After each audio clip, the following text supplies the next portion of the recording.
블라드미르 푸틴 러시아 대통령이 군 동원령을 발표했습니다. 소련 시절인 제2차 세계대전 이후 처음입니다. 러시아가 군 동원령을 발동하며 사실상 전쟁 선포나 다름없다는 평가가 나옵니다. 푸틴 러시아 대통령은 러시아의 주권과 영토를 보존하고 우리 민족과 인민의 안전을 위해 부분 동원령이 필요하다고 판단했다고 말했습니다.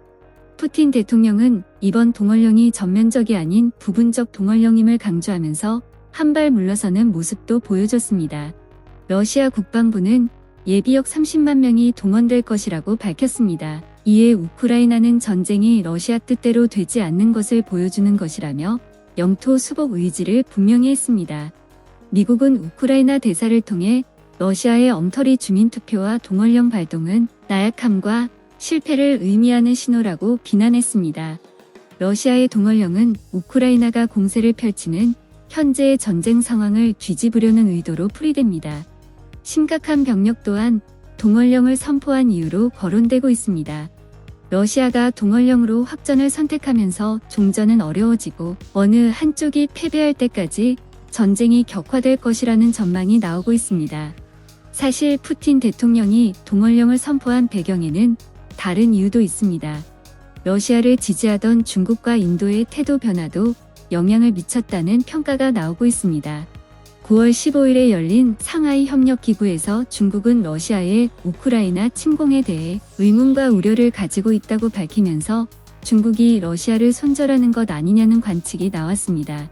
인도 또한 러시아의 우크라이나 침공에 대하여 특별한 언급을 하지 않았지만 이날 인도의 모디 총리는 지금은 전쟁의 시대가 아니다 라며 러시아를 손절하는 듯한 발언을 하며 러시아와 푸틴을 당황하게 했습니다. 자신의 편이라고 믿었던 중국과 인도가 손절을 한 것입니다. 거기에다가 기세가 좋게 서방의 지원을 받으면서 자신의 땅을 다시 하나하나 탈환하는 우크라이나의 강력한 반격에 푸틴 대통령은 결국 동원령을 선포하며 오히려 확전을 선택해버리고 말았습니다. 동원령으로 인해 7개월간 이어져 온 러시아 우크라이나 전쟁이 중대고비를 맞게 되었습니다. 여러모로 수세에 몰린 푸틴 대통령은 다가오는 겨울에 승부수를 던질 것이라는 예측이 나오고 있습니다. 러시아가 겨울 전쟁을 노리는 이유는 작전이 좀 더 용이해진다는 점이 있습니다. 바로 러시아의 기갑과 기계와 전력이 운용하기가 쉬워진다는 점입니다. 하지만 여기에도 문제는 있습니다. 현재 러시아의 누적된 기갑, 기계와 전력의 피해가 크기 때문에 겨울 전쟁에 전력을 투입할 여력이 있는지가 문제입니다. 러시아의 전차가 우크라이나 전쟁에서 최대 70%의 전차 손실이 발생한 것으로 예측되고 있습니다. 동원령을 선포하더라도 병력을 충원할 수는 있지만 전차를 충원할 수 없기 때문에 러시아가 유리하다고도 볼 수 없는 상황입니다. 러시아가 겨울 전쟁에 자신감을 보이는 이유는 역사적으로 러시아는 나폴레옹과 독일의 히틀러를 러시아의 혹독한 추위를 이용하여 퇴각시킨 일이 있습니다. 하지만 우크라이나 역시 소련 시절 같이 겨울 전쟁을 경험했기 때문에 일방적으로 러시아에게만 유리하다고 볼 수 없는 상황입니다. 이런 상황 속에서 러시아 군사동원센터에서 동원령에 반대하는 청년이 직원들을 향해 총을 쏘는 일이 발생했습니다. 총에 맞은 동원센터 책임자는 심각한 부상을 입었다고 합니다. 총을 쏜 25살 루슬란 지니는 현장에서 체포되었습니다. 우크라이나 점령지 4곳에서 합병 여부를 주민투표에 붙인 러시아는 점령지에서도 징집을 하고 있다고 미국 뉴욕타임즈가 보도했습니다. 점령지의 18세에서 35세 남성은 밖으로 나가는 것이 금지되고 병역 신고를 해야 한다고 합니다.